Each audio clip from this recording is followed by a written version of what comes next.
Between 1972 and 1975, the armies of North and South Vietnam clashed in some of the greatest battles of the Vietnam War.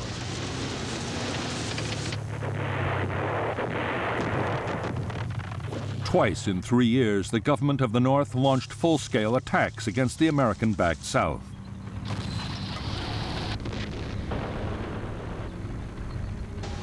What had been a war of hit-and-run and ambush became one of huge set-piece engagements between conventional armies.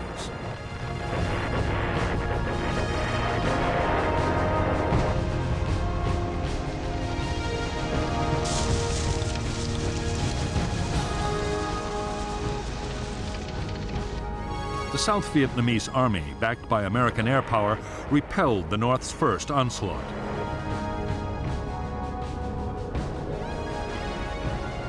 Over North Vietnam, the heaviest airstrikes of the war came close to bringing the country to its knees.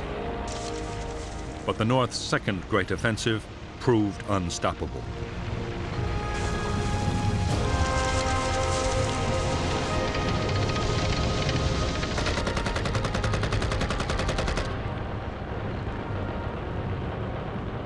The American strategy had been to arm and train the South Vietnamese to defend themselves. American combat troops had gone. For South Vietnam, the result was catastrophe. In a fierce campaign lasting 4 months, North Vietnamese tanks smashed their way to the gates of Saigon.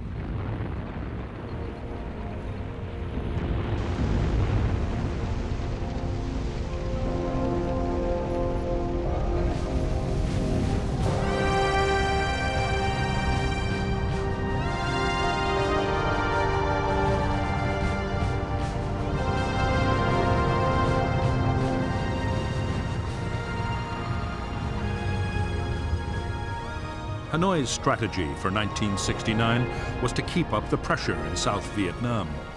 While negotiations were going on in Paris, they meant to improve their position on the battlefield.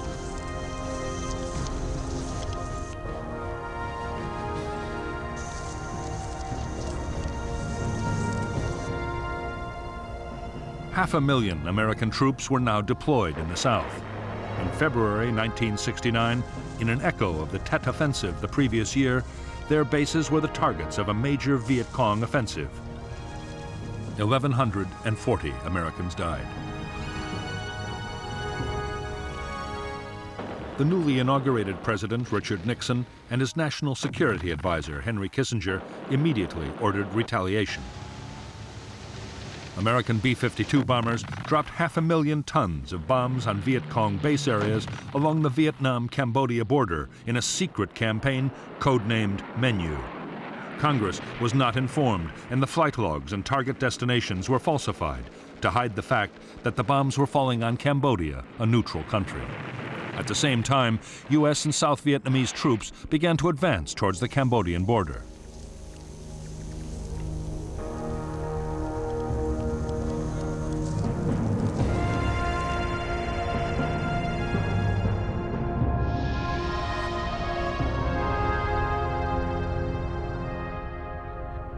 The Viet Cong offensive of spring 1969 had been launched by 4 divisions made up mostly of North Vietnamese Army units.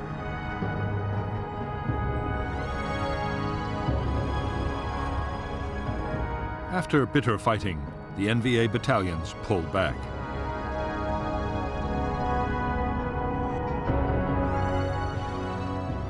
Only local NLF battalions were left behind, and those were ordered to break down into smaller groups.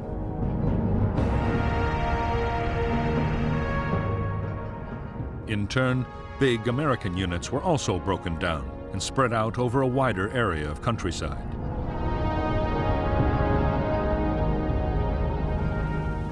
Increasingly, American forces were paired with the South Vietnamese Army for operations in the most heavily populated areas of South Vietnam.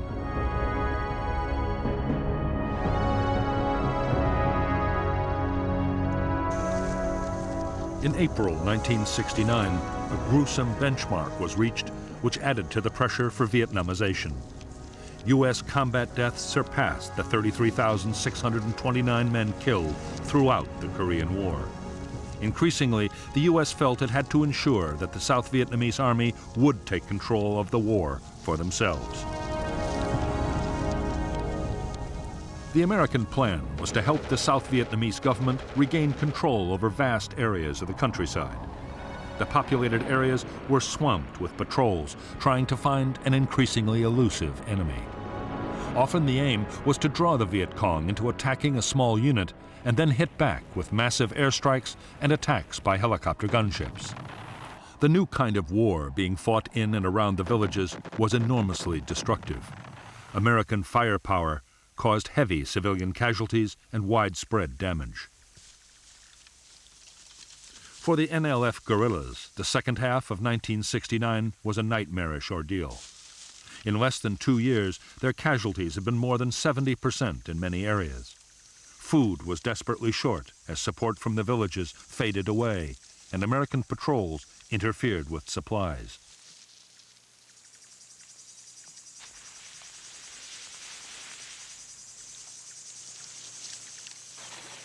Meanwhile, the Phoenix program, a campaign run by the American Central Intelligence Agency and staffed by American and South Vietnamese soldiers, killed up to 40,000 people suspected of being NLF sympathizers. Thousands more were tortured and imprisoned. In that year, desertions from the NLF and NVA were over 28,000. However, morale in the South Vietnamese army was no better, with the number of desertions reaching almost 110,000. While South Vietnamese government forces fought to wrest control of the villages from the NLF, American planners turned their attention to Cambodia. Already the secret bombing campaign ordered by the American President Richard Nixon was well underway. Up to now, American ground forces had been banned from mounting operations into Cambodia. The country was legally neutral, and its leader since the 1950s, the flamboyant Prince Sihanouk, had played both sides. Sometimes an ally of the Americans, he also allowed the NVA to route the southern part of the Ho Chi Minh Trail through his kingdom and maintain their base areas along the heavily jungled eastern border with Vietnam.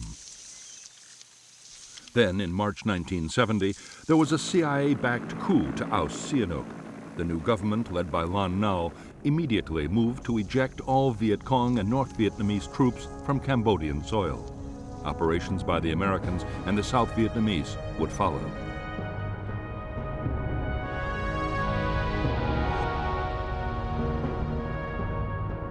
The Viet Cong base areas inside Cambodia were attacked from the west by the Royal Cambodian Army. North Vietnam quickly diverted army units to defend them.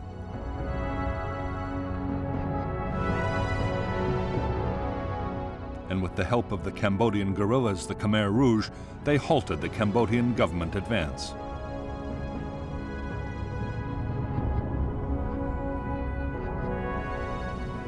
Meanwhile, the Americans and the South Vietnamese had deployed powerful forces on their side of the border.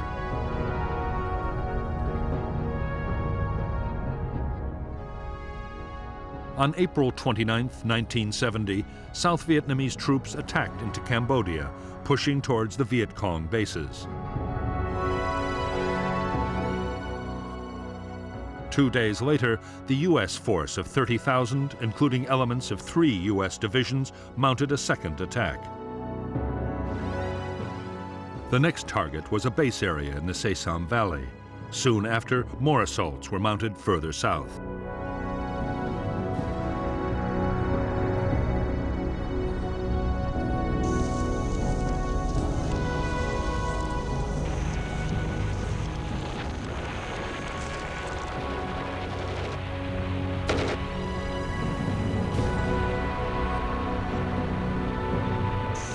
Operations in Cambodia lasted for 60 days.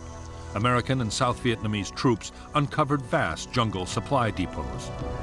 They captured 28,500 weapons, as well as over 16 million rounds of small arms ammunition and 14 million pounds of rice.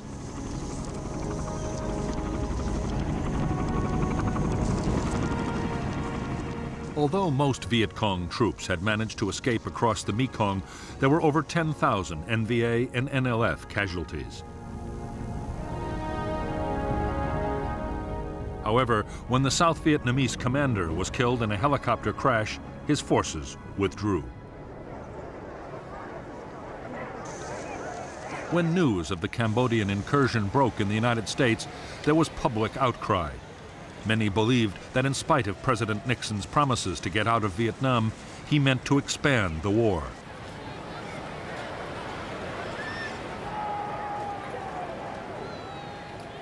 Protests erupted at universities all over the country. On May 4th, 1970, at Kent State University in Ohio, National Guardsmen shot 4 students dead.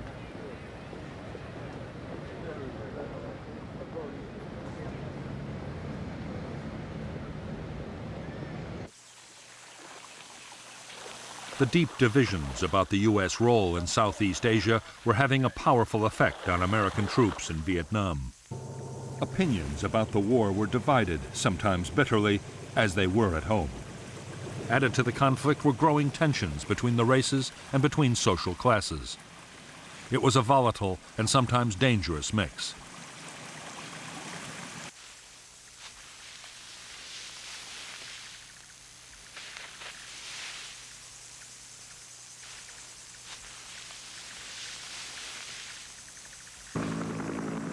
By now, there were few career sergeants and officers still to serve their tours in Vietnam. Down to Romeo, we're gonna move back down to the Whiskey on the Romeo and make a 3-shipper in a hurry. Much of the burden of maintaining discipline was falling on newly promoted and often inexperienced leaders. Between 1969 and 1971, the U.S. Army would record more than 700 attacks by troops on their officers. 83 officers were killed and almost 650 were injured. Many attacks were by fragmentation grenades rolled into the victim's tent, a practice known as fragging. The whole discipline problem was aggravated by widespread drug abuse.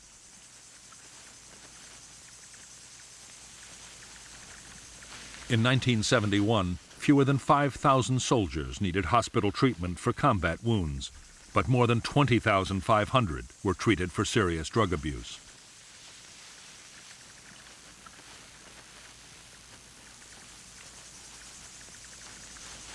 By this time, it was plain to most soldiers that the United States would pull out of Vietnam. 100,000 troops had been withdrawn, and Nixon had promised another 150,000 would leave within a year. No one wanted to be the last American soldier to die in Southeast Asia.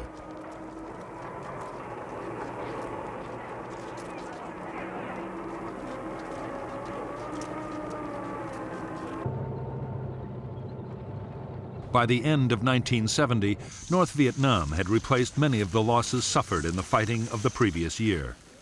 Their leaders were intent on launching a new campaign, and floods of men and supplies were being sent down the Ho Chi Minh Trail through Laos and Cambodia to South Vietnam.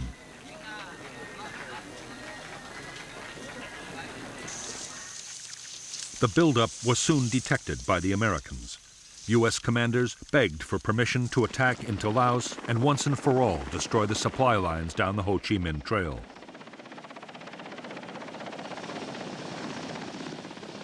Their hopes were quickly dashed.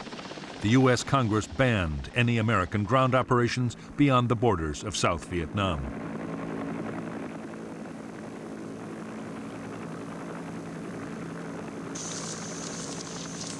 This time, Saigon's forces would have to go it alone.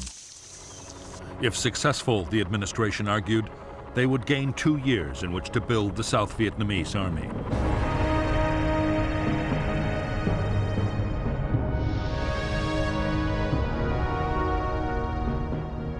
The South Vietnamese attack into Laos was codenamed Operation Lam Son 719.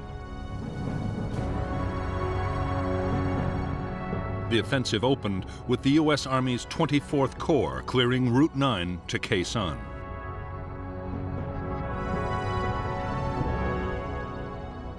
On February 8, 1971, 3 South Vietnamese Army divisions, about 17,000 men, supported by armor and a ranger group, attacked across the border. However, they were advancing into an NVA trap, carefully planned and with well-coordinated defenses. The targets were 2 major North Vietnamese Army bases, known as 611 and 604. They were defended by over 40,000 combat troops. The South Vietnamese had established a series of fire bases to protect their flanks. The NVA launched fierce counterattacks against these bases and the main advance with T-54 tanks employed for the first time and 130mm guns. Other NVA units moved to cut Route 9, trying to encircle the invading column.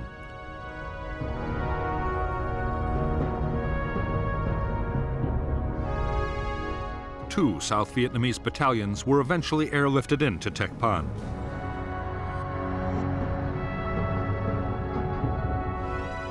President Thieu assumed command of what became a disastrous operation.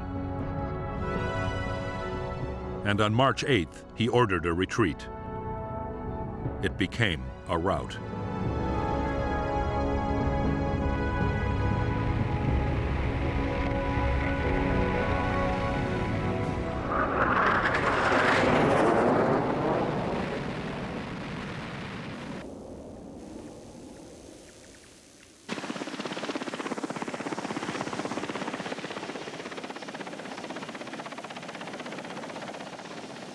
More than 9,000 Southern troops were killed or wounded. They lost 2/3 of their armored vehicles, and large numbers of helicopters and planes were destroyed or damaged.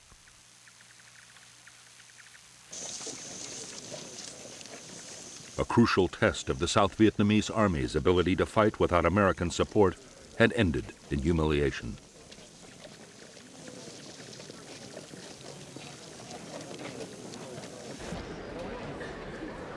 Although the North Vietnamese had crushed the southern offensive, they too had suffered casualties. Defending their bases in Laos and in Cambodia the year before had cost thousands of dead and many vehicles and guns destroyed. Viet Cong units were now ordered to avoid major actions while they rebuilt their strength.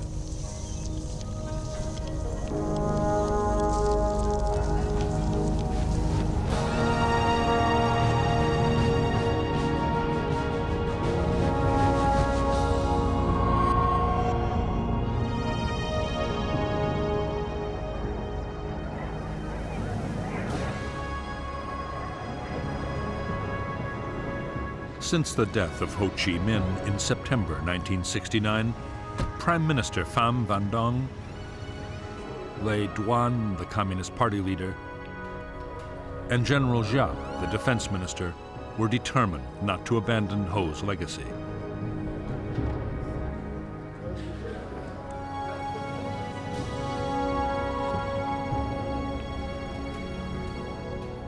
The struggle to reunite North and South Vietnam would go on, whatever the cost.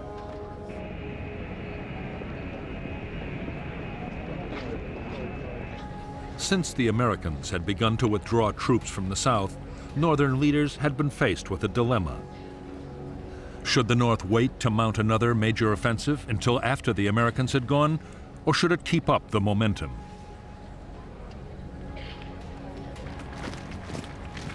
In May 1971, the Politburo instructed General Giap to prepare a new campaign.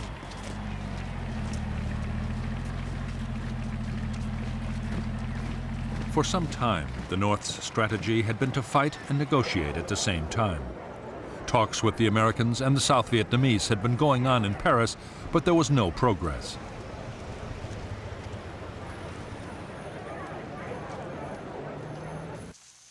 Northern leaders now believed that a victory on the battlefield might break the stalemate. At the very least, it could prove to the Americans that their policy of Vietnamization was not going to save the South.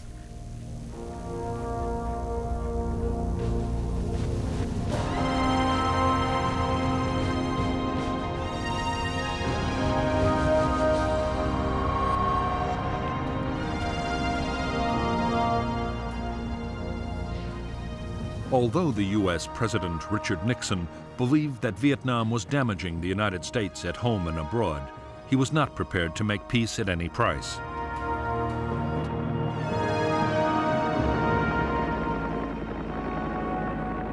Nixon feared a climb down would dangerously weaken America's credibility as an ally in the eyes of the world. South Vietnam had to survive.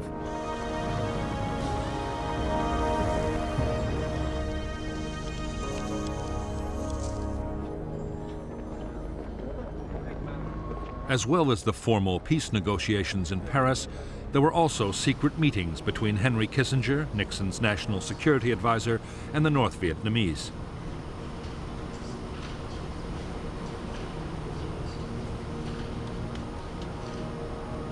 Those talks, too, had stalled, mainly over the future of the South Vietnamese government.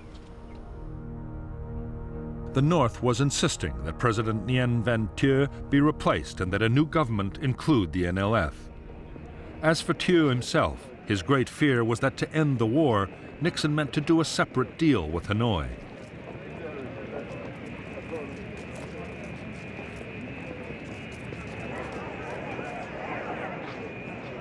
In fact, Nixon and his advisor, Henry Kissinger, were looking not to North Vietnam, but to Moscow and Beijing. Nixon's hope was that the Chinese or the Russians would put pressure on the North Vietnamese to compromise. In February 1972, he embarked on the first visit by an American president to Communist China.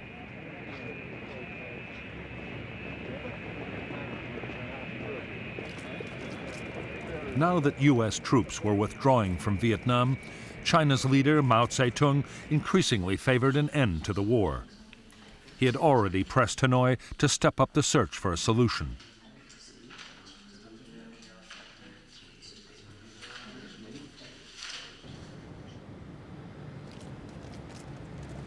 Neither Nixon nor his advisors were aware of it, but because of centuries of mistrust, North Vietnam had no intention of listening to the Chinese.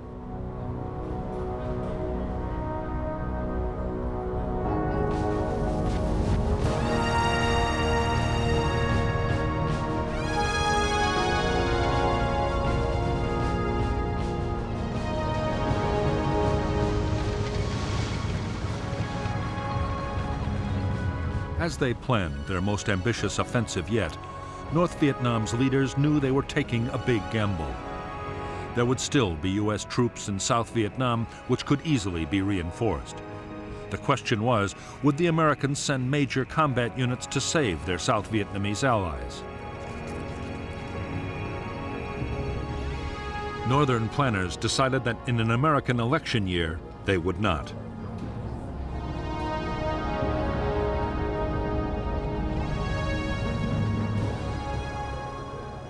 The success of the coming campaign would depend on assembling huge quantities of weapons and supplies.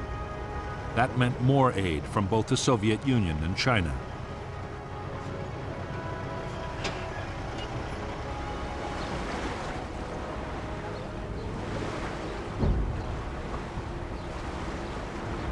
Although by now both superpowers were reluctant supporters of the war, neither was prepared to lose influence to the other. As a result, the North succeeded in getting increased arms deliveries from both Moscow and Beijing.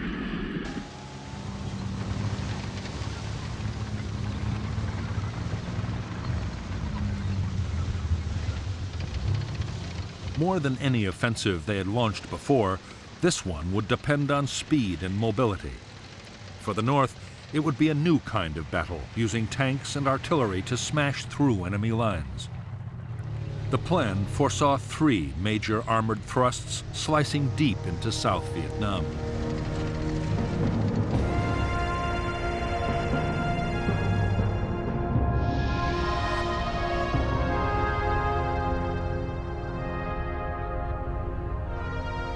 The first North Vietnamese attack would cross the demilitarized zone, separating north and south, and push east from Laos.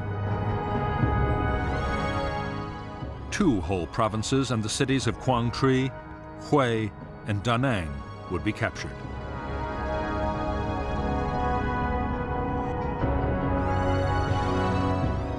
The second thrust would attack through the central highlands to the coast at Quy Nhon.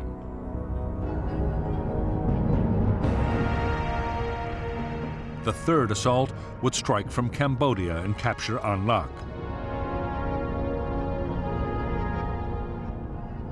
There, a provisional revolutionary government would be established for the south. If resistance was still light, units would press on and capture the capital, Saigon.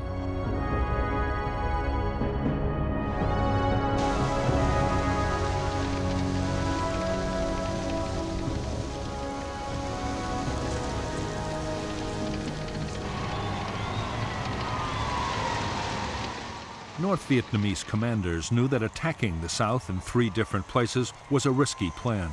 In none of the attacks would they have an overwhelming superiority of troops over the enemy. However, General Giap believed that multiple thrusts would keep the south guessing about what might come next. Southern units would be forced to stay on the defensive, isolated and scattered. Giap could then defeat them division by division.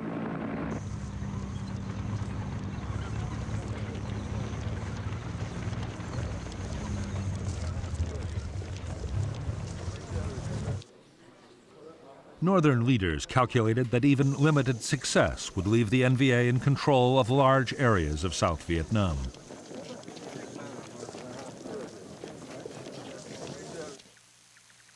The NLF would then be able to re-establish political control over the countryside.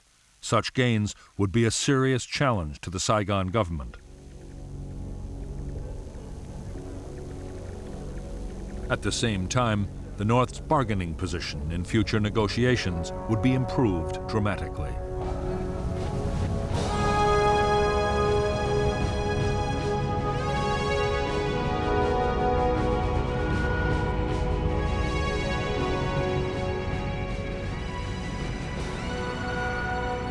By January 1st, 1972, only 133,000 U.S. servicemen remained in South Vietnam.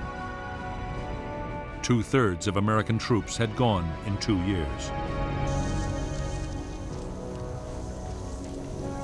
Australian and New Zealand contingents were also about to leave, and South Korean forces had already begun to return home.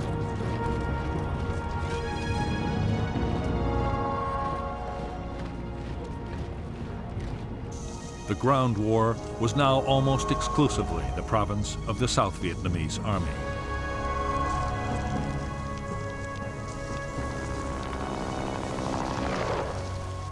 As Vietnamization had gone on, U.S. field commanders had been under orders from Washington to keep American casualties down. Most operations were now defensive, designed to protect U.S. bases from mortar and rocket attacks.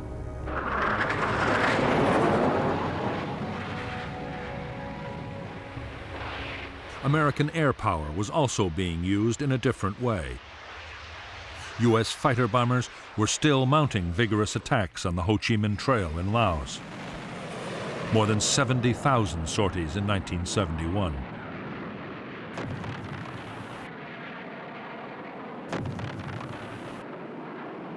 But American air activity in South Vietnam had fallen dramatically. There, the South Vietnamese Air Force was expected to look after most ground support operations.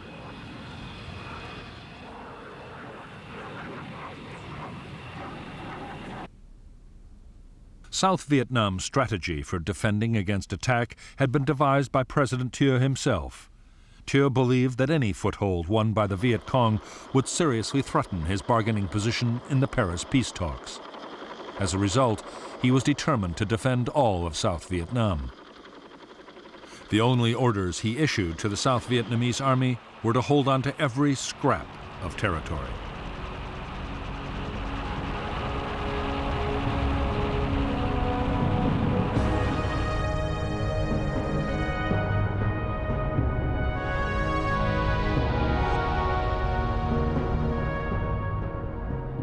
The front line of the South Vietnamese Army's defense was a string of forts and outposts along the borders.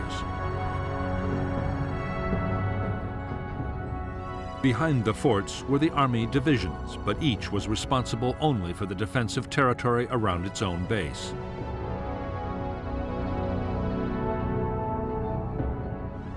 The South's Joint General Staff also held a reserve of airborne and marine troops to act as a fire brigade in the event of an attack. The defense would be backed up by American strike aircraft, U.S. carriers in the Gulf of Tonkin, and B-52 bombers.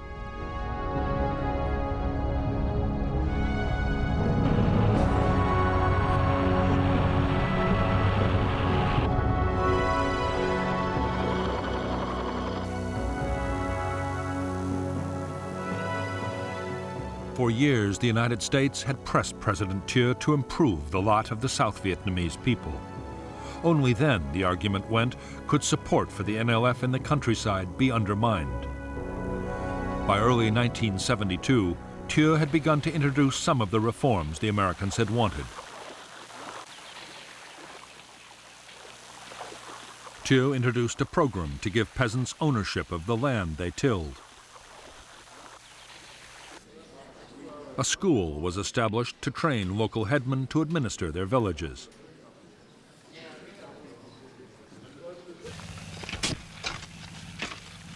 Recruitment to local self-defense militias was stepped up. Thieu's hollow boast was that 97% of all hamlets and villages in the South were under government control.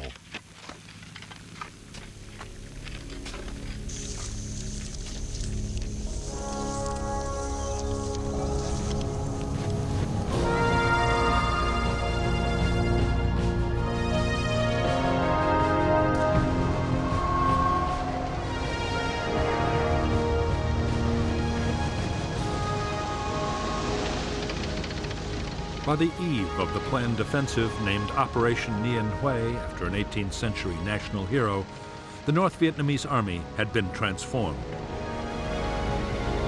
It now had fully equipped armored regiments. Artillery forces had been strengthened.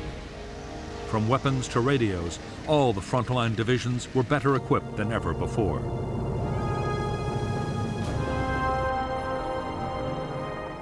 The port of Haiphong was still jammed with Soviet shipping delivering military supplies.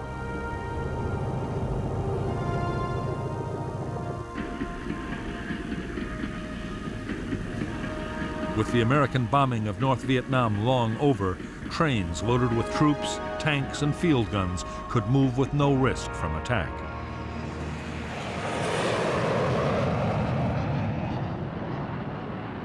The North Vietnamese Air Force had more than 200 jet fighters which patrolled energetically over southern North Vietnam. But they rarely flew over the supply trails in Laos where American aircraft were most active. Nor would they play any direct part in the planned offensive.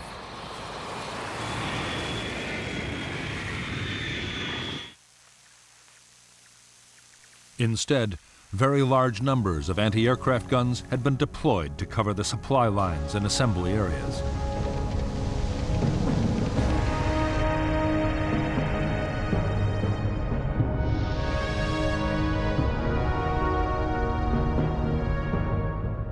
Above the demilitarized zone, General Giap deployed 2 divisions, including the elite 308th and 3 independent infantry regiments.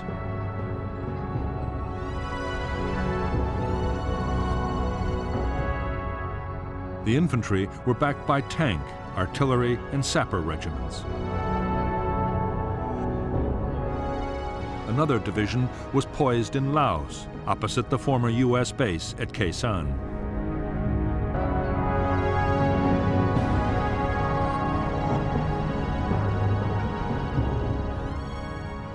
In the early months of 1972, the North Vietnamese infiltrated a division supported by independent infantry regiments into South Vietnam.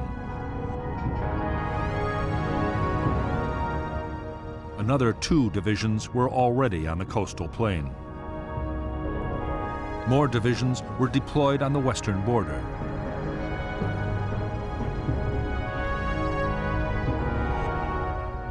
Further south, another formation threatened the Mekong Delta.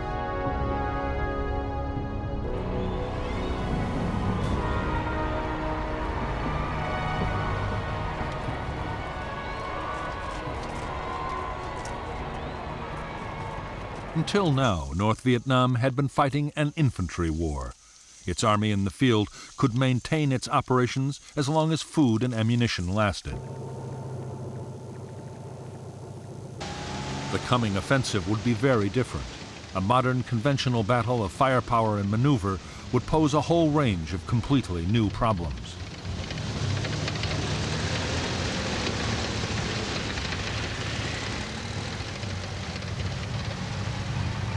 The 125,000 men now massing on South Vietnam's borders would be going into battle alongside over 600 tanks, a bigger army than General Patton had commanded in World War II. The tanks would consume huge quantities of fuel and ammunition.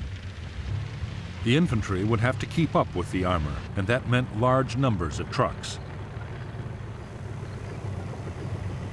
The battle would move fast, putting strains on the communication and command systems unlike anything the Army had met before.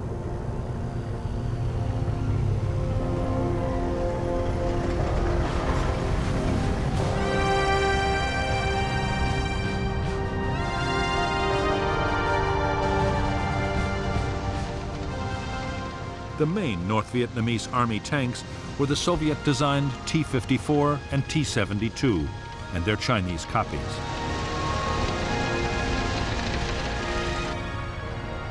They were armed with a powerful 100mm gun and were highly robust vehicles, easy to maintain on the battlefield.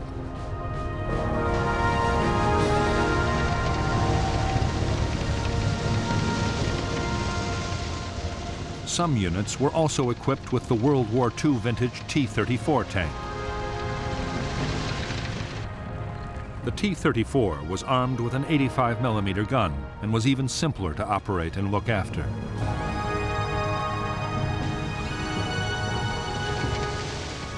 Like the T-55, it could fire either armor-piercing or high-explosive shells.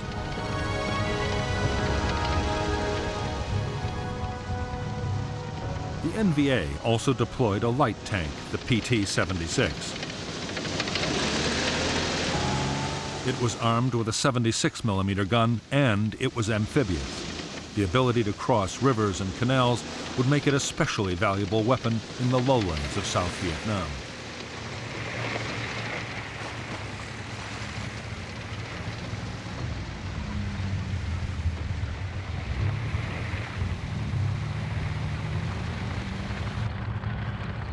North Vietnamese artillery ranged from the superb Soviet-made 130mm field gun to rockets and mortars of every size.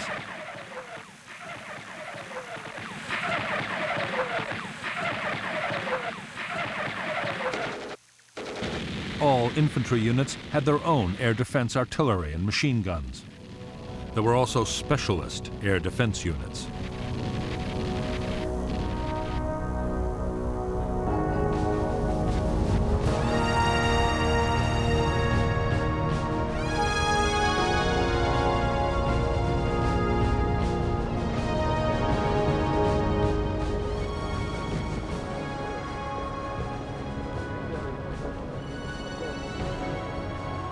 In 12 years of war in South Vietnam, Laos, and Cambodia, Viet Cong forces had suffered appalling losses.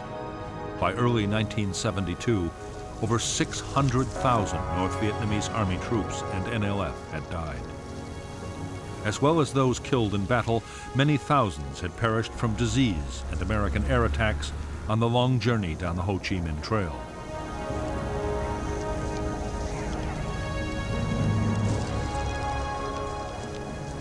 In North Vietnam, a severe manpower shortage meant the gaps in the NVA's ranks were not being filled. In the 3 months before the spring offensive, every male between the ages of 14 and 45 was called up. For the first time, the ranks of draftees even included the relatives of senior party officials.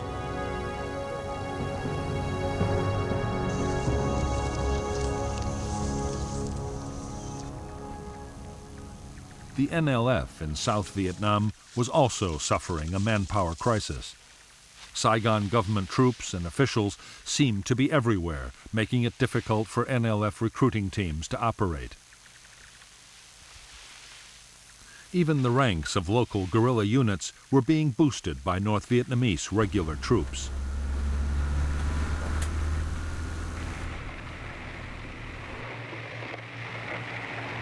The Northerners faced a host of problems, not least the lack of friends and relatives to provide information, food, and a hiding place.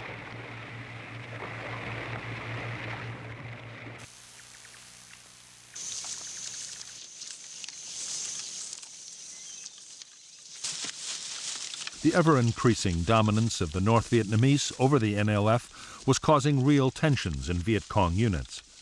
Many NLF members believed the North no longer saw them as equal partners. There was a growing fear that once victory was achieved, Northerners would simply take over the South. In every unit, political officers worked hard to ease friction between NVA troops and their Southern comrades.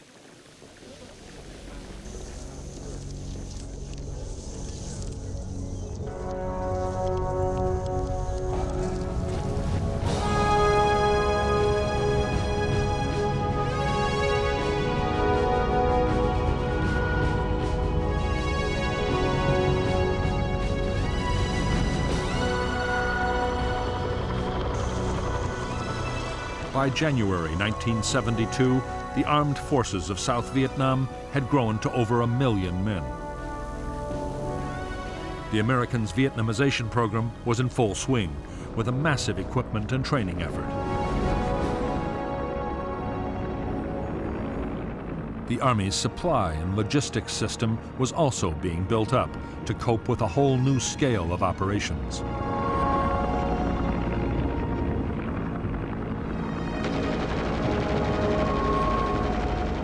Where once the South Vietnamese had been expected to get by on World War II surplus, the Americans were now providing advanced weaponry. The infantry got nearly 1 million M16 rifles and 20,000 machine guns. Heavy weapons included 400 new tanks and 2,000 howitzers, while the Air Force was built up to 2,000 planes. It would soon be the 4th largest air force in the world.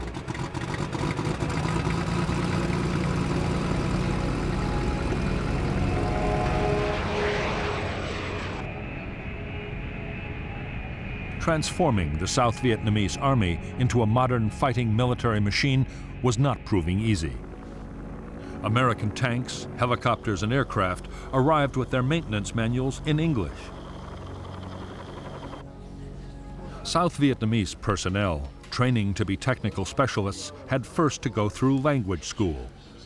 Most American advisors agreed that building up the South Vietnamese armed forces into a credible defense was going to take more time than anyone had realized.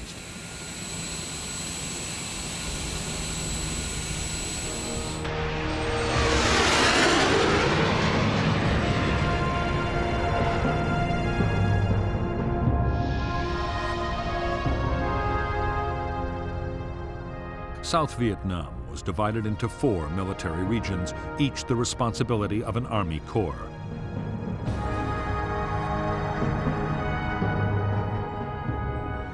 Altogether, the South fielded 11 infantry divisions and an airborne division, 3 Marine brigades, 10 Ranger groups, and 4 brigades of tanks. The Air Force deployed 9 squadrons of combat aircraft, 14 of helicopters, and 3 air transport squadrons.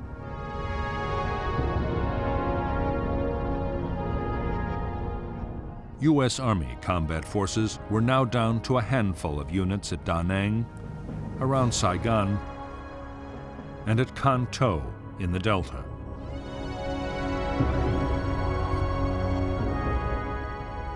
The Air Force also had 2 tactical fighter wings, a reconnaissance wing, and a B-52 wing in Thailand.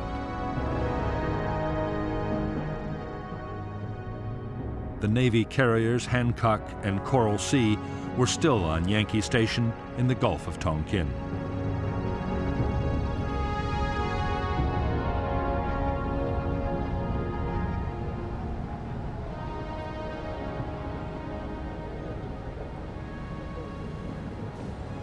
By early 1972, many of the 133,000 U.S. ground troops in South Vietnam were occupied closing up bases and preparing to withdraw. But aviation units of the Army, Navy, and Air Force were still operating, as were logistics and communications specialists. So were 1,400 Army and Marine advisors attached to South Vietnamese units.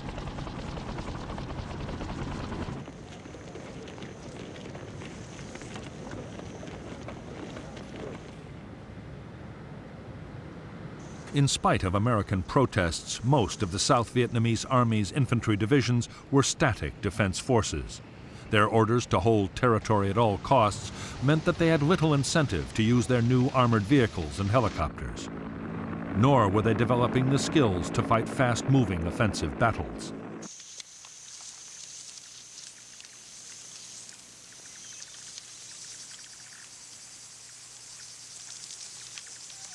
Because the Army's infantry divisions had their own territory to defend, they had grown increasingly settled. The divisional bases were soon surrounded by shanty towns as soldiers' families set up home close by.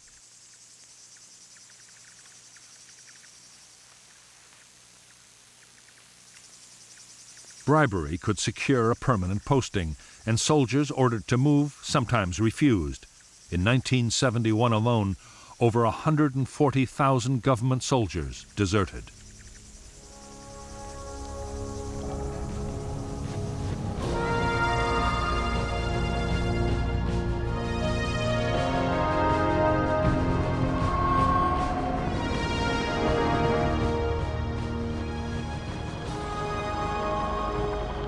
In the battles ahead, Southern forces would be faced with large North Vietnamese armored formations for the first time in the war.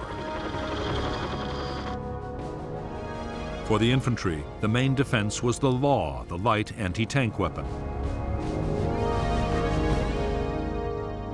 It was a one-shot disposable launcher which fired a shaped charge rocket. It was already highly valued by the troops for destroying bunkers and fortified positions.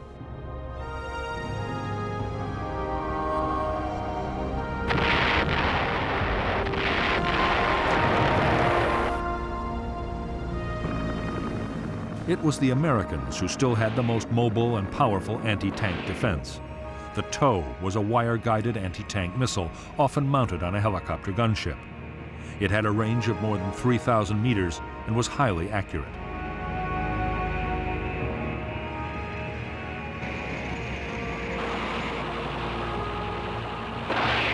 As long as the gunner kept his sights on the target, the weapon's computer system would ensure a hit.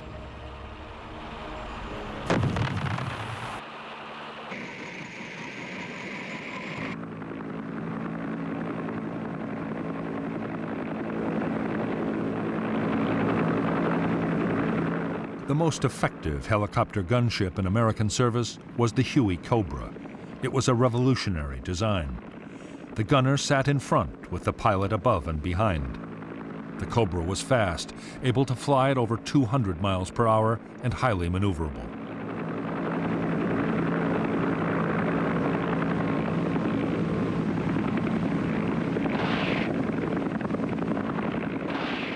It could carry a devastating array of weapons: miniguns, automatic grenade launchers, a multi-barrel 20mm cannon, and 76 rockets.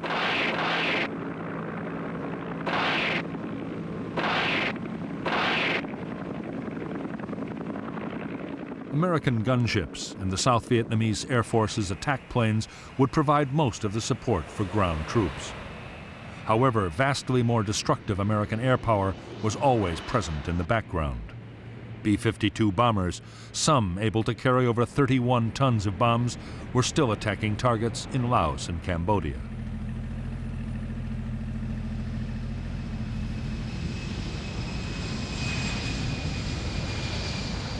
The Americans also had the most advanced supersonic strike aircraft in the world.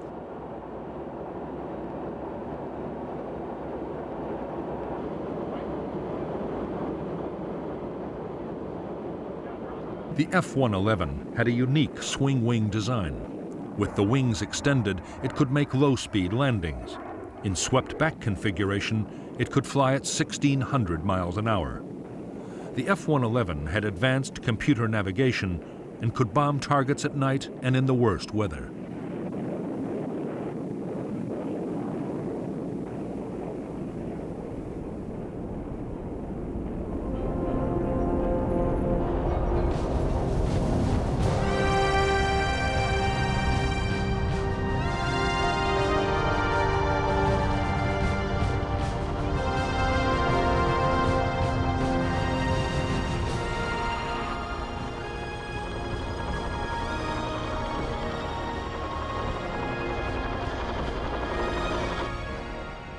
Most major South Vietnamese Army units still had American military advisors. They were usually career soldiers, many on their second or even third tour of duty in Vietnam. The main role of advisors to infantry units was to coordinate the vast array of American firepower still on call. They also offered encouragement and tactical advice.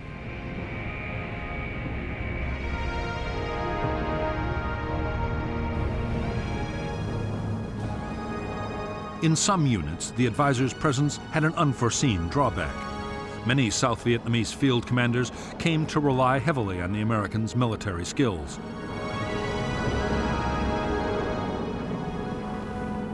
As the months went on and advisors were gradually withdrawn, large numbers of South Vietnamese officers would find themselves unable to command on their own.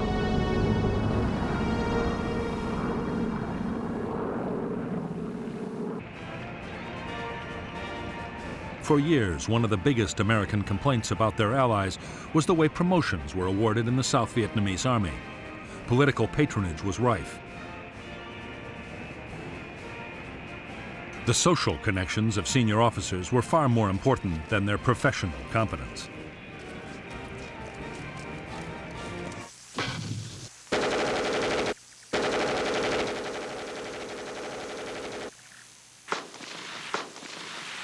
There was one unexpected plus in the way that South Vietnamese Army promotions worked. Officers lacking political influence could stay in combat units for years.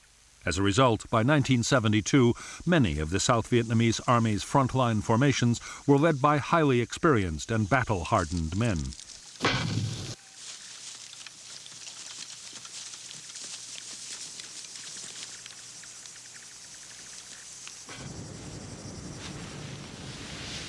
Amongst the many problems besetting the South Vietnamese armed forces, poor training was one of the worst. Army culture held training in contempt. When the military schools requested combat-experienced instructors, most frontline units unloaded their worst men. As a result, some training units failed to produce soldiers with even the most basic military skills.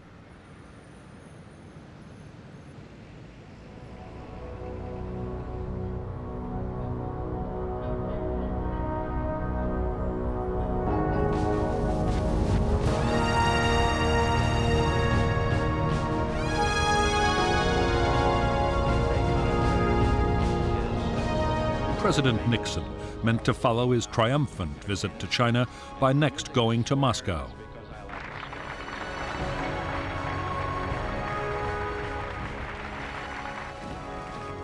Hopes were high that relations between the world's great powers were entering a new era. In fact, events in Vietnam were about to threaten the whole plan. Since the American bombing of North Vietnam had ended in late 1968, U.S. reconnaissance activity had been intense.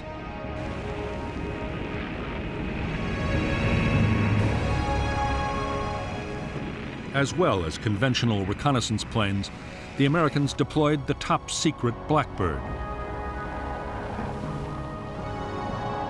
The SR-71 could fly at 2,000 miles an hour and operate at 70,000 feet, well above anti-aircraft defenses.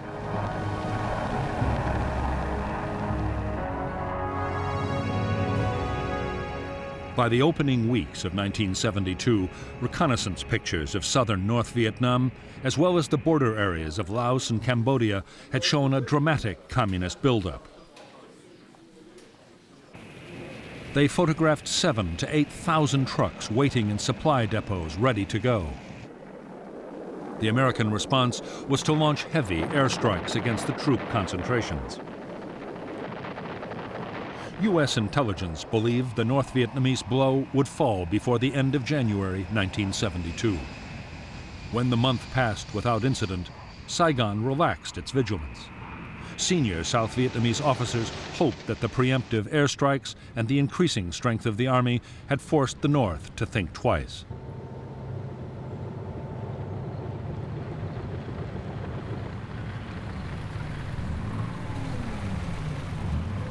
So confident were the Americans that the U.S. Defense Secretary, Melvin Laird, told Congress that a major communist offensive was not a serious possibility.